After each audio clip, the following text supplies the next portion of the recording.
je sais pas si l'État est débordé, mais ce qui se passe aujourd'hui, c'est quand même grave. C'est quand même grave parce qu'on atteint un niveau, je vais dire, d'agression verbale, physique, contre des biens publics, privés aussi.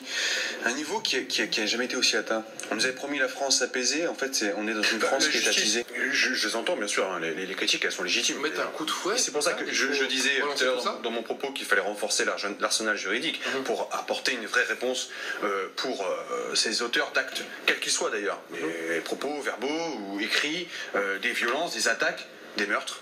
On se rappelle d'Ilan Halimi, on se rappelle de Sarah Halimi, on se rappelle de tous ceux qui ont été victimes ces dernières années. Et ça a été dit, effectivement, il y a une recrudescence des actes antisémites. Aujourd'hui, un acte raciste sur 3 est commis à destination d'une personne de confession. Je suis fier d'être co-signataire de cet amendement d'Éric Ciotti, puisque j'étais un des co-signataires de l'amendement qui a été déposé, qui a été adopté hier soir à l'Assemblée nationale. Et je regrette cette polémique qui est créée par une partie de la gauche, je dis bien une partie de la gauche, et une partie de la majorité, et je dis aussi bien une partie de la majorité. En gros, on a voté, on parle après, quoi, en gros. Exactement, et je dis bien aussi une partie de la majorité, puisqu'effectivement, le président de la commission des affaires culturelles a souhaité qu'il y ait une nouvelle délibération sur cet amendement-là à la fin de la semaine. Encore une fois, on peut se poser un certain nombre de questions.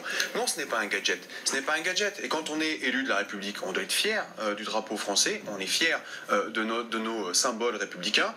C'est du civisme, c'est du nationalisme. Le drapeau bleu, blanc, rouge, ce n'est pas uniquement les soirs de finale de Coupe du Monde. C'est aussi des vrais symboles. On parlait il y a quelques minutes de repères dans notre société. Ça fait partie des repères de notre société. Que ce soit le drapeau français, que ce soit le drapeau européen, ce sont des repères essentiels pour se rappeler ce qu'est notre bien commun, pour se rappeler ce qui a été fondateur pour notre vie en commune, en collectivité. Moi, je me souviens, quand j'étais gamin, dans mon petit village d'Itoncourt, on avait appris la Marseillaise à l'école. On apprenait la Marseillaise à l'école. Aujourd'hui, c'est plus tellement le cas. Nombreuses écoles n'apprennent même plus la Marseillaise. On nous emmenait au monument aux morts pour aller honorer ceux qui avaient fait en sorte que nous soyons libres aujourd'hui. Aujourd'hui, ça se fait encore, mais de manière beaucoup plus réservée. Je crois profondément que ce sont des symboles qui sont très vraiment débat à mon sens. C'est pas la polémique qui est créée sur le drapeau.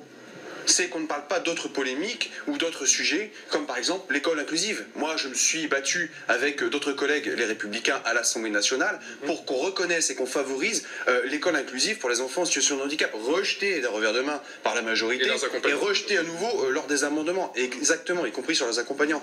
Et la même chose sur le harcèlement à l'école. Je crois qu'il y a des sujets beaucoup plus fondamentaux sur lesquels il faut aussi passer du temps. Le drapeau, c'est essentiel pour se rappeler les repères, mais il y a aussi d'autres sujets sur l'école, de la confiance. Pour être très clair.